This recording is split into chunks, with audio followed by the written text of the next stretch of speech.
pleased to welcome all of you to our Baccalaureate. And I, in the class of 2019, thank you for being a part of our special day. Today, we have three of our community's spiritual leaders here to give us inspiration and messages as we prepare to graduate for high school. Pastor Clark of the Evangelical Free Church, Pastor Whistle of the United Methodist Church, and Father Evangelist of St. Patrick's Catholic Church. Please join us in prayer led by Pastor Clark.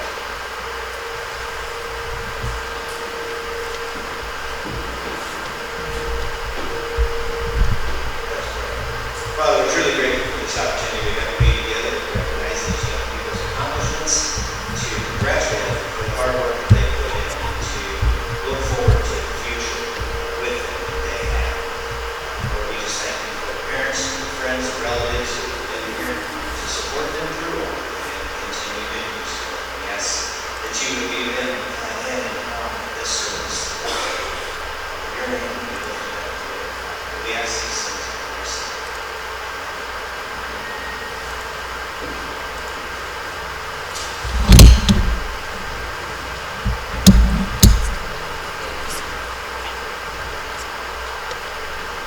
Our first message of the day comes from Pastor Clark of the Free Church.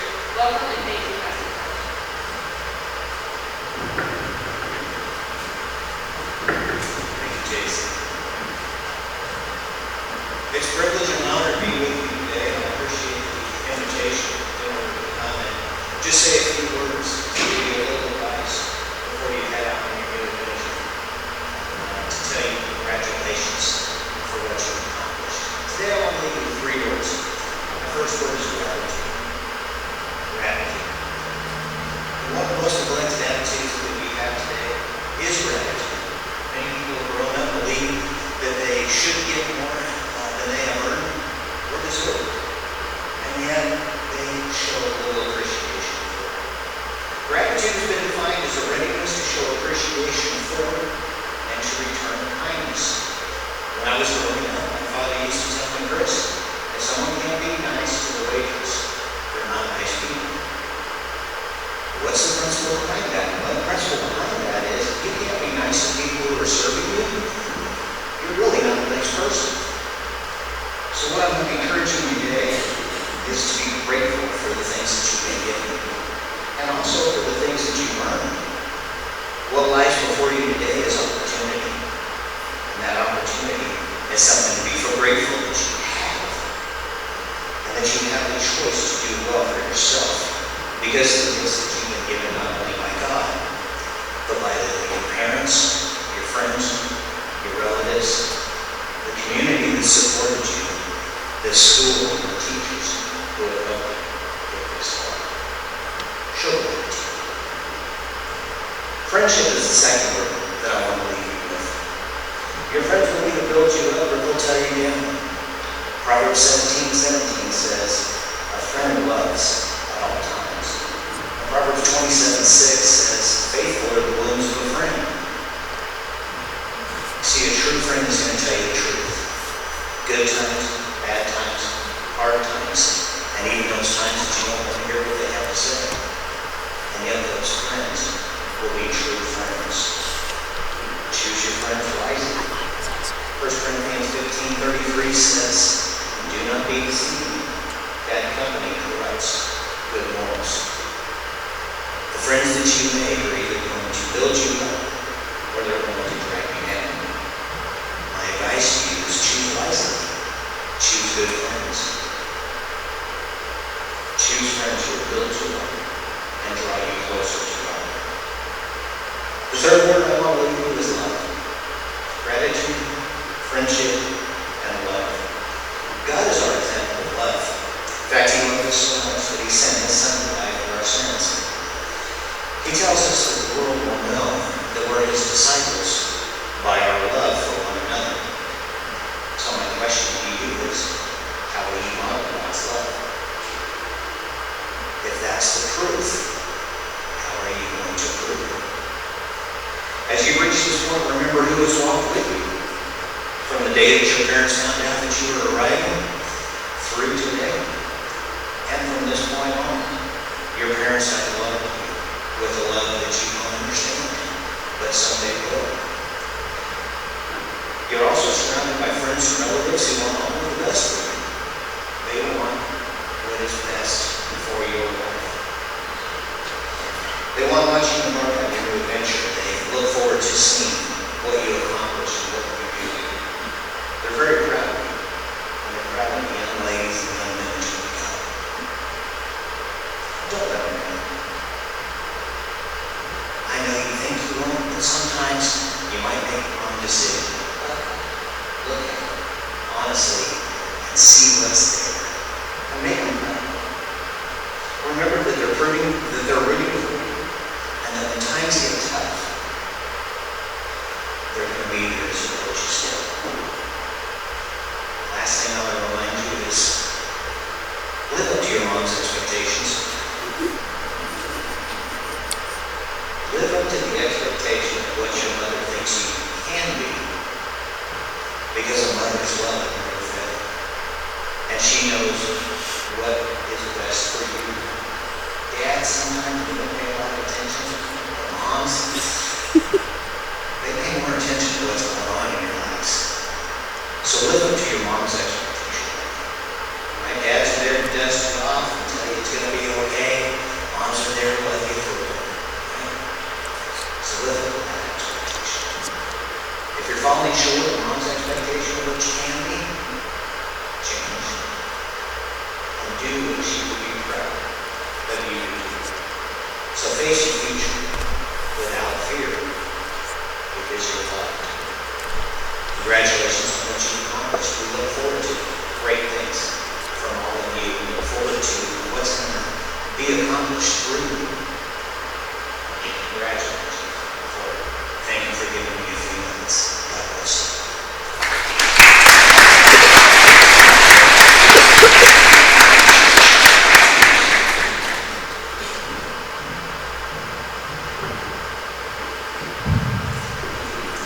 Our next message comes from Pastor Russell of the United Methodist Church. Thank you for speaking with us today.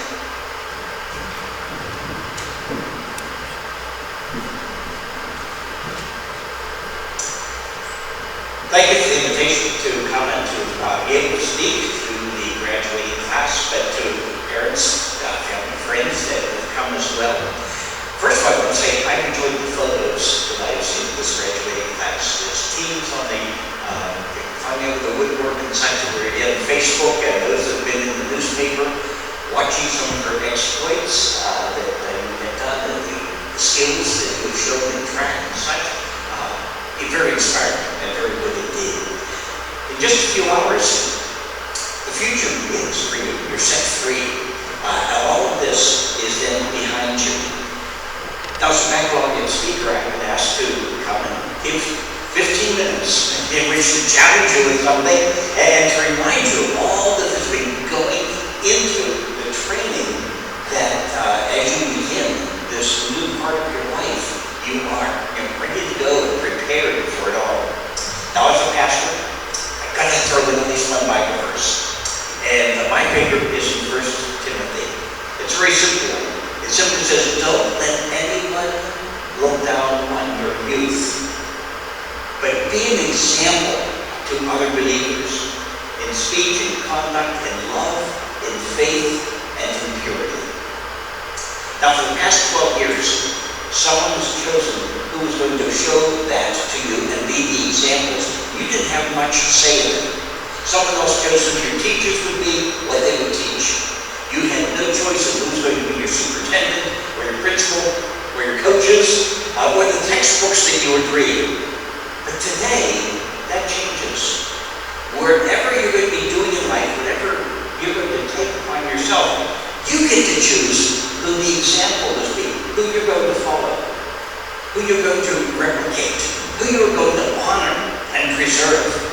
Those examples and those choices are yours. So from now on, you get to pick the examples that you will use in your life.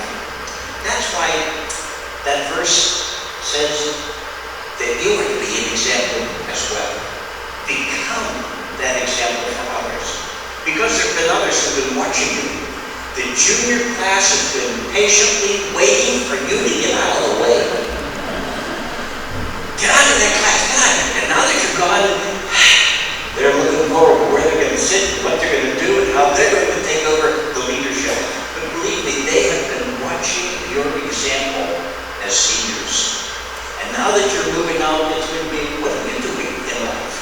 How are you moving forward and finding progress in your own life and satisfaction in the things that you want to do? And so now you have that opportunity, but please remember that you are still an example to others as well. So, 3 quick points. My first is to advise you, pick a good example for yourself. Now you have that opportunity. Look around and say, you know what I want to do in life, you know what I want to be, and to show everyone where my victories are. One example. Someone is able to show you the way to teach you, someone leading you on the path, because you begin to follow them and you learn. Pretty soon you're up next to them, and boy, praise the Lord, pretty soon you're able to surpass them as well. That's so important for you. So learn to do what it is that you love. Now for some of you, it may be that you're going to stay on the family ranch, or go into the family business, or something that's true to your heart, something you really want to do that's your very own. Maybe here at home, or maybe somewhere away. You might need to choose the way, and that might be through college, apprenticeship, getting a business experience, your job, whatever it might be. But please, do what your heart is yearning and longing to do. Steve Jobs was speaking to a group of graduating college kids, and what he told them was this: if at the end of your life, would you want to be doing what you're doing right then? Why waste your life? What is it that you want to do? What is it that would just catch your imagination and give you something that would drive you day by day and give you that satisfaction as well? I've been called into the ministry. 72 years of age, and I've retired, supposedly. I'm still pastoring part-time, but I love it.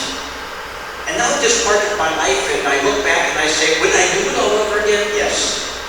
See, I was called into the ministry. I believe by the Lord Jesus Christ, I was given that challenge, and I began training for it and using others as examples, and found myself being an example to others as well. But it's something that I love, something I couldn't turn my back on. And even though I've been retired, and they say, well, aren't you going to quit? Nah, I love it. I love it too much. I love the people that meet with me and smile at me and listen to when I'm able to teach. And we talk about experiences, and I still learn so much from them as well. Find the thing that is in your heart, that your heart loves as well. Then choose, whether it's a college or apprenticeship or business experience, whatever it might be, but begin to follow your dream. Second thing is to enjoy the opportunity of becoming a young example. You see, when you're my age, they don't allow you to make mistakes. You do that, and everyone says, oh, no, you're getting senile, you're losing it. So, boy, I really have to watch my walk. You've got a great opportunity to be a young example, because you can make a mistake. And everybody says, you'll learn, you're doing it. So enjoy those moments as well. You may not have a lot of experience, but boy, you've got a lot of enthusiasm. And that's what everyone sees and admires in you. One of the other things that Steve Jobs said in his commencement address he was giving is, stay young, stay foolish. That's what brings progress. You have the ability to say, I'm going to try that. And everyone else says, oh man, that'll never work. That's crazy. Why are you wasting your time? Just like somebody once said, horseless carriage, like an internal combustion engine, what a foolish thought. You're going to sit on the wing of an airplane behind your big propeller, you're going to go so high that if you fall out, you can break your neck. That's foolish.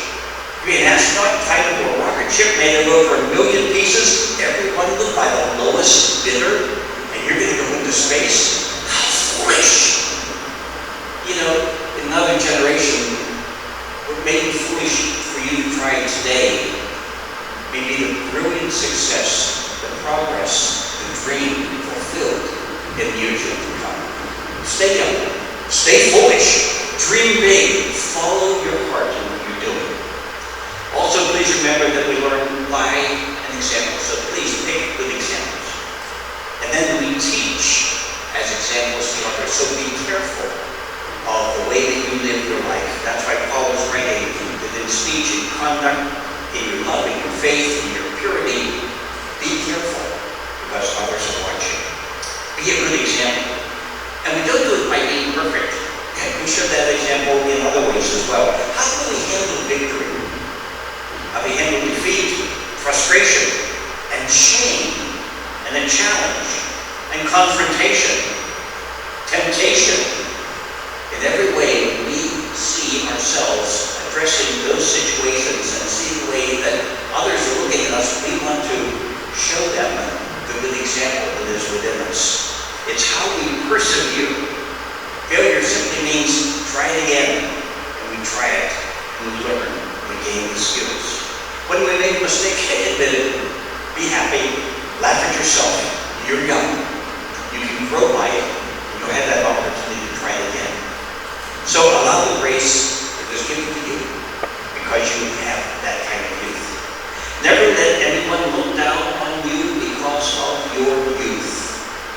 But be thou an example to us. So that when we think of this generation, we don't just say, shake our heads, what is this generation coming to? We look and say, hey, look at the way they go, how they try, and what they will succeed in doing. Strive to become and to stay that kind of good example for others. Showing others that in the city wall, at the Wall High School, they have taught you over the past 12 plus years to think, not just to memorize, but to think for yourself, to plan ahead, to pray for guidance, to ask for help, to act with integrity, and to accomplish something.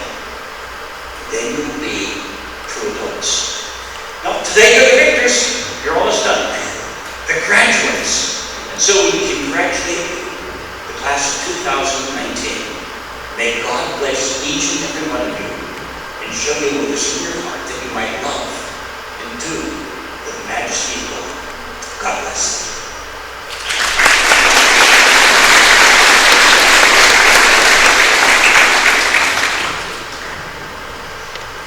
Our final lesson today comes from Father Benedict of the Catholic Church. Following his message, Father Jules will lead us in the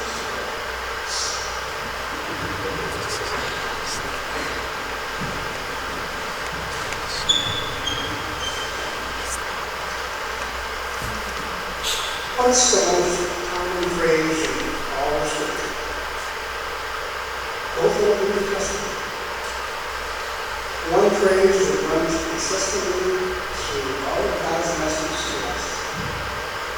Formulated in different ways, different expressions, but the message is basically the same. Being unafraid. That message that God brought to his people in the midst of all of their struggles and all of their difficulties, to bring them to the assurance, the confidence that you don't have to worry about it. I'm in charge. You may not always know what's happening next. You may not always know where you're going and what will be accomplished. But don't worry about it. I have one that created you, I'm the one that knows what's best for you, I'm the one that can guide you and put you in the right place. I think as we listen to the other two speakers and reminded of the fact that it's today in many ways changes your life because patterns of who tells you what to do and how to go about it and all of those kinds of things change. You're never going to be without someone who is there to offer you direction and someone there who will offer you suggestions and all those kinds of things. But you're much more on your own. You're much more able to make some of those decisions. And sometimes that overwhelms us. Sometimes we don't always know that we have, have the confidence to know what we're doing. And to come back to that phrase, be unafraid. Trusting that God is giving you the talents and the abilities you need to accomplish what God wants you to accomplish in your life. And He's going to give you those interests and those things that point you in that direction. safe to say that God doesn't want us to be miserable. He's not going to put us in a situation that we really can't really don't want to do. If we find ourselves there, we're probably in the place. Probably we need to step back. Look at what are the gifts and talents and interests that God's given you, what is like using this. But to have that trust in, as I say, first of all, the gifts of God. But also have that trust and that confidence in the education and the training that you've been given, not only at this point in high school, but as it will continue to happen, whether it's college, whether it's vocation school, whether it's staying home, working on your own place, going to the business, whatever it might happen to be. There's always going to be a learning curve. You're always going to be learning more. There's always going to be some source of inspiration, some source of education, some source of knowledge that help you through those difficult times. You know, let yourself trust in the gifts that are there, the education that you get, the care and the love that your parents and family and people around you have for you. To have that confidence that says, I'm not sure where I'm going yet. I have no idea. I think I know what I want to do. But I don't feel that. I have a background in history to figure that out. I have a lot of people around me to help point me in the right direction. I have the gifts and the talents that God has shared with me. That I don't have to be through. I can approach life with that kind of enthusiasm, that kind of confidence. Always reminding ourselves, remember that we've got to stop, step back, and reflect a bit. See, is this what God's called me to do? Is this what my training and my experience tell me is the right way to do it? Is this what the love and the care of my family and friends see as best for me and my life? Sometimes I may agree with them, sometimes I may not. But to take that with all as evidence, all those sources of information, and helping yourself to make those decisions. But do so with the confidence and trust that God has shared with you the gifts, talents, the abilities, the friends, the family, the education, all of those things that add up to who you are and who you will become. This is the good God. You trust Him. To believe in Him, to believe in the care that He has for you.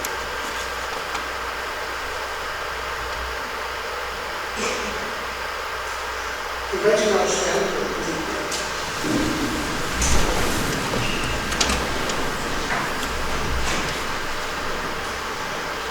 Lord God, as we gather today, this time of Baccalaureate, this time of remembering the gifts that you shared with us, we offer thanks for all of those gifts, and thanks for the support we received.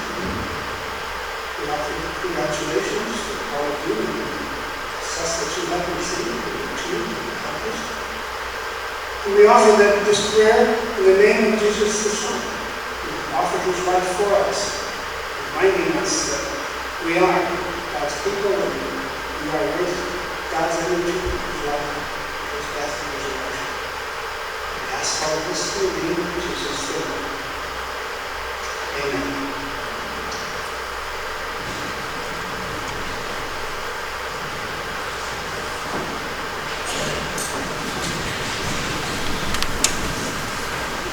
We would like to thank all of our speakers for taking the time to encourage us with your inspirational messages and prayers. Please join us for our ceremony.